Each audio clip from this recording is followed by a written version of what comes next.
नमस्कार, आपके साथ मैं हूं स्तेश नैन मोर। उड़ता आतंक खौफ का दूसरा नाम, दुनिया की सबसे बड़ी सेना। इस आफत को क्या नाम दें? ये तूफान जहां भी जाता है, लोगों की आंखें खुली की खुली रह जाती हैं।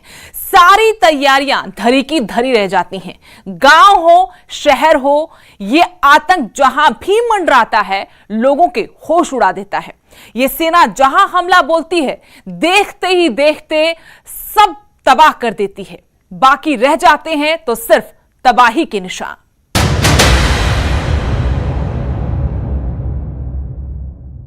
धरती पर कोरोना और आसमान में मंडराती टिड्डियों की विशाल सेना हरियाणा के लोग आजकल डबल अटैक झेल रहे हैं।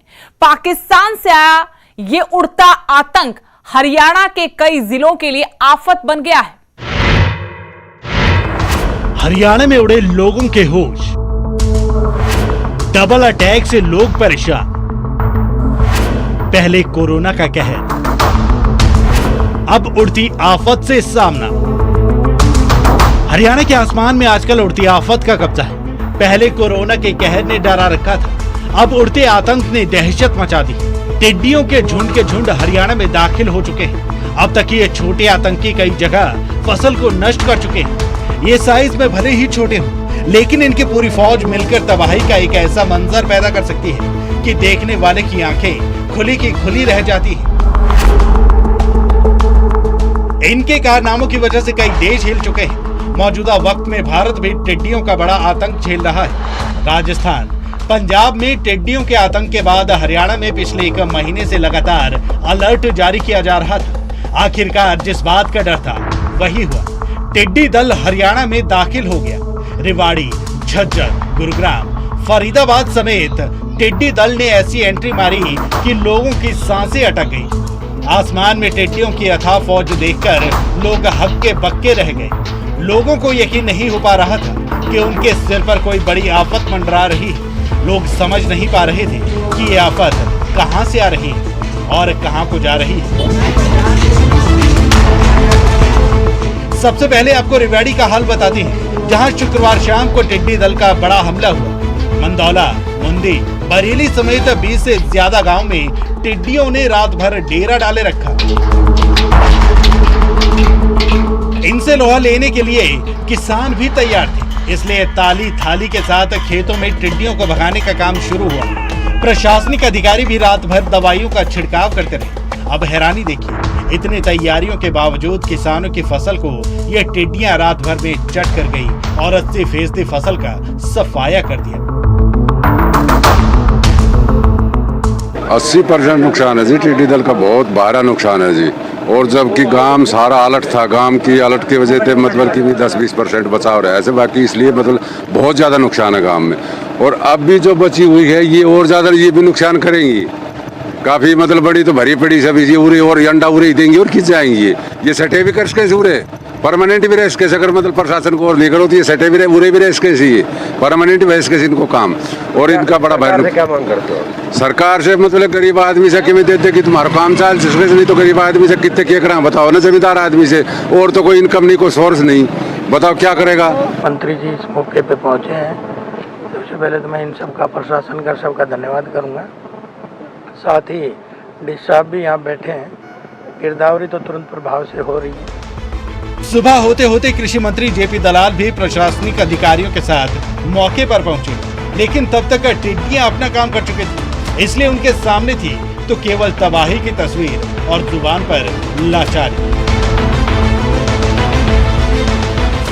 हरियाणा सरकार पहले से ही जागरूक थी, क्योंकि पिछले 6 महीने से पाकिस्तान की तरफ से हमारे कई दल आ चुके हैं टिड्डी दल के। इस बार हवा का रुख पलटने की वजह से तो कल ये बहुत बड़ा दल जो है अपने इस इलाके के 10 गाँव में सेटल हुआ है। प्रशासन पहले से अलर्ट था, दवाई का इंतजाम था, फायर ब्रिगेड भेज दिए थे। रेवाड़ी के बाद आसमान के रास्ते ये आतंक झज्जर की ओर पहुंचा। यहाँ भी लोगों को अपनी आंखों पर विश्वास नहीं हो रहा था। हालांकि किसान पहले से ही इसकी तैयारी में थे और जैसे ही उन्होंने आसमान में टिड्डियों का दल उड़ते देखा, ताली थाली ढोल कंटर के साथ खेत में पहुंच गए। अपने अपने तरीके से टिड्डियों से निपटने की कोशिश की गई। कहा यह जा रहा है जबकि झज्जर में पहले से तैयारी की वजह से ज्यादा नुकसान नहीं हो पाया। कल प्रशासन द्वारा हमें मालूम हुआ कि गांव में टिड्डी दल पहुंचने वाला है, तो गांव वाले ने एकत्रित होकर इकट्ठे होके पूरे गांव वालों के सहयोग से गांव में टिड्डी दल को थाली बजा के, डीजे बजा के, ढोल बजा के काबू किया और उनको यहाँ से खदेड़ दिया। इसके बाद ये टिड्डी दल गुरुग्राम की ओर बढ़ा तो हर कोई देखता ही रह गया। किसी को समझ नहीं आ रहा था कि आखिर ये सब क्या है। आसमान में अचानक से इतनी हलचल कैसे होने लगी। ऊंची ऊंची इमारतें भी टिड्डियों के आगे बौनी दिखने लगी।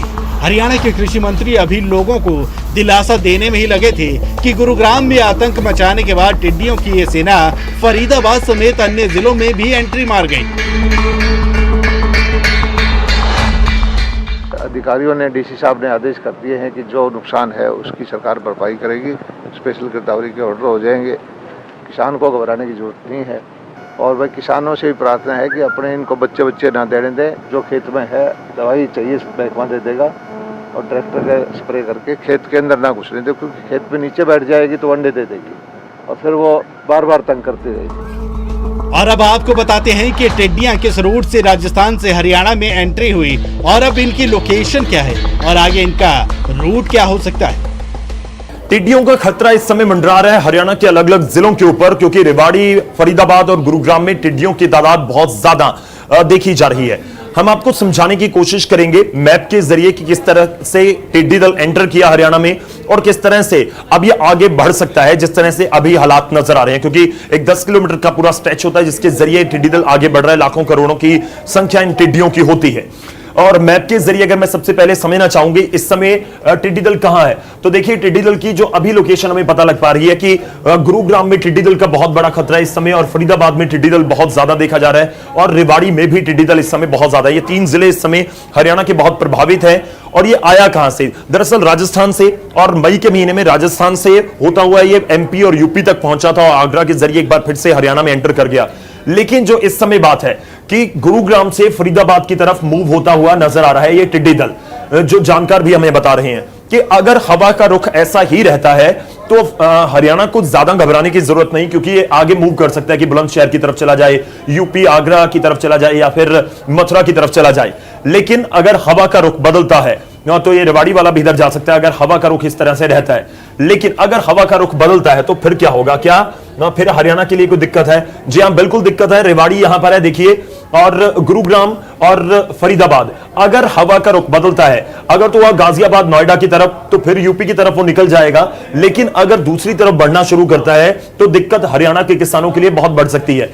रोहतक वहां से ज्यादा नहीं है दूर, महेंद्रगढ़ का इलाका हो या आगे बढ़ गया तो भिवानी का इलाका हो, जींद, हिसार का इलाका हो, तो ये सारे इसकी जद में आ सकते हैं। क्योंकि एक तो मूव बहुत जल्दी से होता है टिड्डी दल, लेकिन अगर इसको रोकने के प्रबंध नहीं किया जाते या फिर कामयाब नहीं होती सरकार की प्लान तो फिर दिक्कत आ सकती है। और ये अगर रूट पकड़ता है तो फिर हरियाणा में एक बड़े स्तर के ऊपर दिक्कत किसानों को हो सकती है, उनकी फसलों को नुकसान हो सकता है। लेकिन फिलहाल जो जानकारी हमारे पास है कि गुरुग्राम से रेवाड़ी, गुरुग्राम, फरीदाबाद इस तरह से मूव होती हुई ये टिड्डी दल पूरा नजर आया है कि रेवाड़ी से गुरुग्राम, फरीदाबाद ये पूरा इसका रूट बनता हुआ नजर आ रहा है कि राजस्थान से एंट्री के बाद ये 3 जिले अब तक सबसे ज्यादा प्रभावित हैं। गुरुग्राम में तो जो रेजिडेंशियल एरियाज हैं, वहां के अलग अलग सेक्टर्स हैं, वहां पर भी टिड्डी दल को देखा गया, वहां पर बहुत बड़ी संख्या में टिड्डियां पहुंची हुई हैं। एक और भी यहां पर जरूर चिंता की बात है कि देश की राजधानी नई दिल्ली आप देख पा रहे हैं, तो नई दिल्ली के भी चारों तरफ इस समय टिड्डी दल नजर आ रहा है, रेवाड़ी की तरफ भी या फिर गुरुग्राम की तरफ भी या नोएडा, फरीदाबाद की तरफ भी। तो अगर गाजियाबाद की तरफ बढ़ता है तो दिल्ली वालों को भी दिक्कत हो सकती है। ज्यादा वहां पर किसान नहीं, लेकिन फिर भी वहां पर रेजिडेंशियल एरियाज में दिक्कत लोगों को हो सकती है, तो दिल्ली में ये दिक्कत खड़ी कर सकता है। हालांकि जो हरियाणा की सरकार है वो यही दावा कर रही है कि हमारे पास इंतजाम पूरे हैं और दिक्कत कोई नहीं होगी। लेकिन देखना होगा कि इस टिड्डी दल को रोक पाने में कितनी कामयाब हरियाणा की सरकार हो पाती है, और इस मैप के जरिए हमने आपको यही समझाने की कोशिश की। अब इंतजार सरकार के दावों को हकीकत के तराजू पर तोलने का है। फिलहाल किसानों के माथे पर चिंता की लकीरें साफ देखी जा रही है। देखते हैं ये आफत कब और कैसे टलती है। Bureau report, news 18।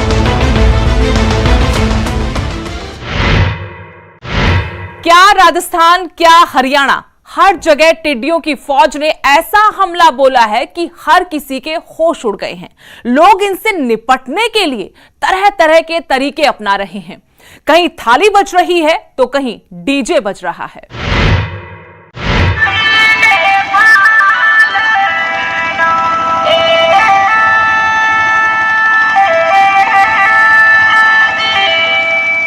ये तस्वीरें देखकर आपको ये लग रहा होगा यहाँ कोई पार्टी है।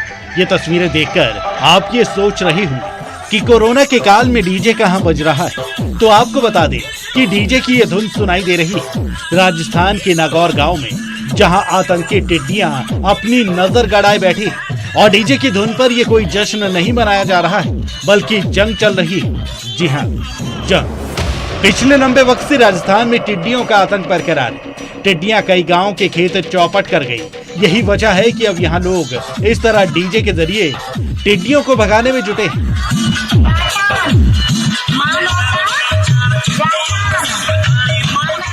एक बार फिर इन तस्वीरों को देखिए, कैसे टिड्डियों का आतंक मचा हुआ है और लोग यहाँ कैसे अलग अलग और अनोखे तरीके से टिड्डियों को भगाने की कोशिश कर रहे हैं। डीजे की आवाज तेज इसलिए रखी गई ताकि टिड्डियां ये शोर सुनकर भाग जाए।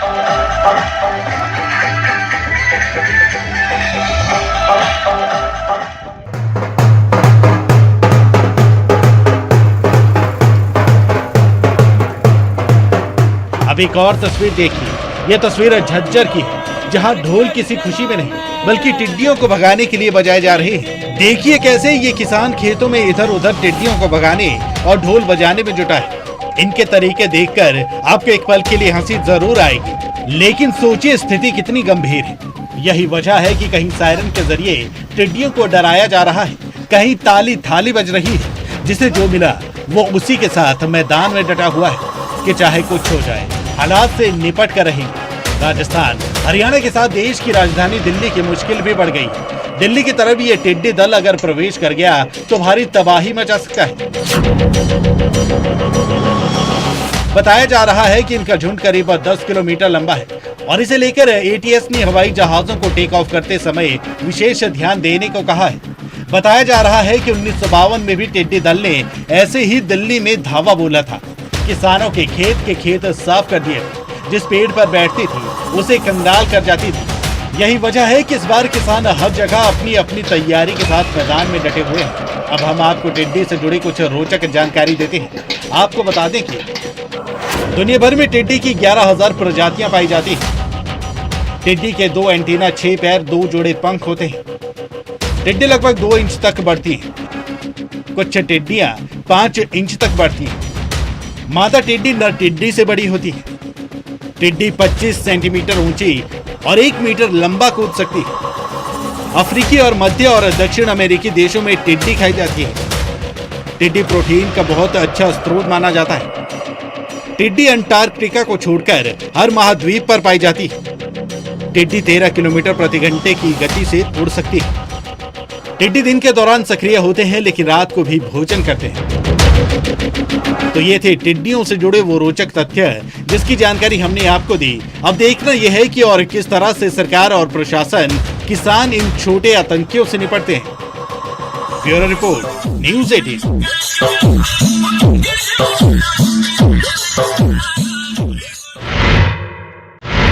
आसमान में उड़ती जिस आफत से राजस्थान, हरियाणा, पंजाब, मध्य प्रदेश, महाराष्ट्र परेशान हैं, दिल्ली और यूपी अलर्ट पर हैं। ये टिड्डियां दुनिया के 60 देशों में कहर बरपाती हैं। ये हनीमून पर भारत आती हैं और अपनी संख्या बढ़ाने के साथ यहां की फसलों को भी चट कर जाती हैं।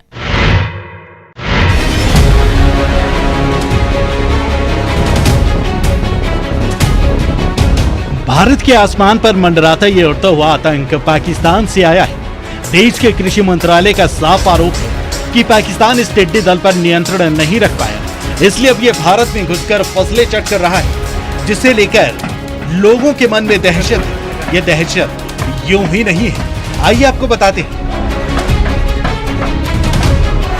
पूरी धरती के 1/5 भाग को कवर कर सकते हैं। विश्व की 1/10 जनसंख्या की रोजी रोटी छीन सकते हैं। विश्व के 60 देशों में कहर बरपाते हैं। अफ्रीका, गल्फ देशों से होते हुए भारत आते हैं। भारत के बाद ईरान अफ्रीका की तरफ लौटते हैं। भारत पाकिस्तान बॉर्डर पर बड़ी संख्या में मौजूद, भारत में और जगह कहर बरपाने को तैयार। अब आपको इस टिड्डी दल के बारे में एक रोचक तथ्य बताते हैं। टिड्डी दल चेतावनी संगठन जोधपुर के मुताबिक यह मॉनसून सीजन से पहले ब्रीडिंग करने भारत आते हैं। हनीमून ट्रिप पर भारत आते हैं टिड्डी दल, अपनी संख्या बढ़ाते हैं, फसल चट कर चले जाते हैं। टिड्डियां मेटिंग के 2 दिन बाद अंडे देती हैं। केवल पीली टिड्डियां अंडे देती हैं, गुलाबी नहीं। अंडे देते समय 3-4 दिन एक जगह रुकती हैं।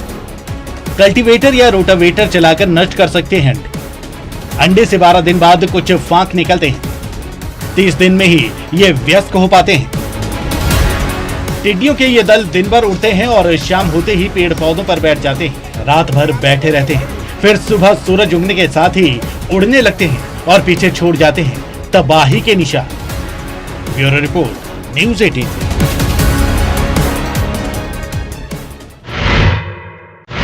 इससे पहले टिड्डी दल का सबसे खतरनाक हमला 1993 में हुआ था, लेकिन देश इस बार सबसे लंबा टिड्डी टेरर झेल रहा है।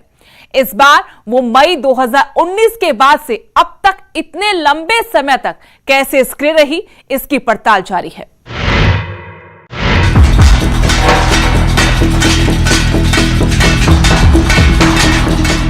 छब्बीस जुलाई 2019 को केंद्रीय मंत्री कृषि नरेंद्र सिंह तोमर ने एक सवाल के जवाब में माना था कि जैसलमेर इलाके में 21 मई 2019 से रेगिस्तानी टिड्डी दलों का आक्रमण हुआ और बाद में इसका कई जिलों में विस्तार हुआ।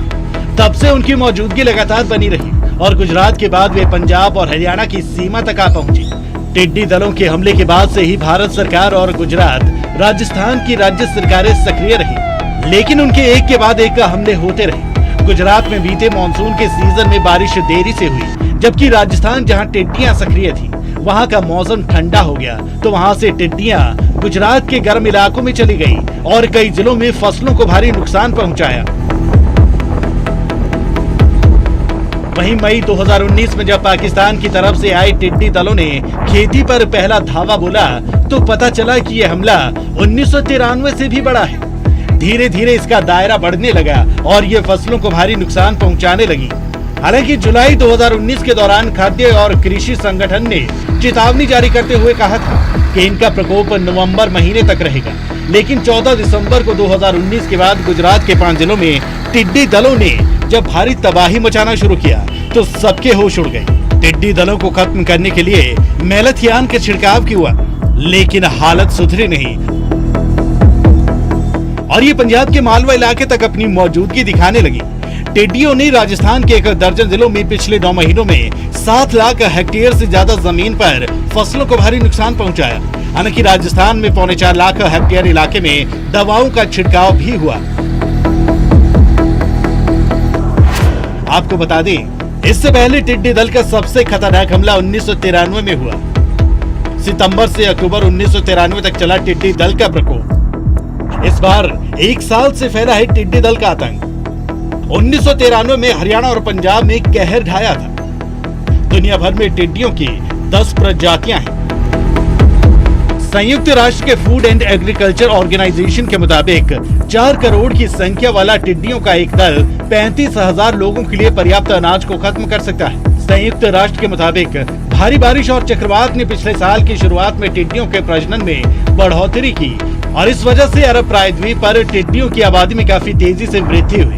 भारत ने साल 1993 के बाद से अब तक कभी भी इतने बड़े स्तर पर टिड्डियों का हमला नहीं देखा था। रेगिस्तानी टिड्डे सुनसान इलाकों में पाए जाते हैं। एक अंडे से पैदा होकर पंखों वाले टिड्डे में तब्दील होते हैं। कभी कभी रेगिस्तानी टिड्डा खतरनाक रूप ले लेता है।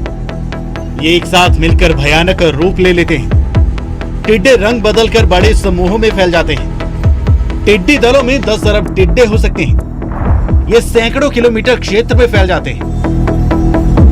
भारत के विदेश मंत्रालय का कहना है कि टिड्डियों से निपटने के लिए पाकिस्तान से सहयोग की मांग की गई है। हालांकि अभी तक उनकी तरफ से कोई जवाब नहीं आया है। रिश्तों में खटास, युद्ध, आतंकी हमलों और राजनीतिक उठापटक के बाद भी दोनों देशों के बीच टिड्डियों के बारे में चेतावनी देने वाली प्रणाली को लेकर वर्षों से सहयोग जारी है। भारत और पाकिस्तान ने 1977 में सीमा पर बैठकों का दौर शुरू किया था। 2011 को छोड़कर 2005 से 2018 तक हर साल टिड्डियों के आतंक से निपटने के लिए संयुक्त बैठकों का आयोजन होता रहा है। लेकिन इस बार पाकिस्तान से हिंदुस्तान आए टिड्डी टेरर को लेकर पाकिस्तान मूक दर्शक बना हुआ है। Bureau report, news 18।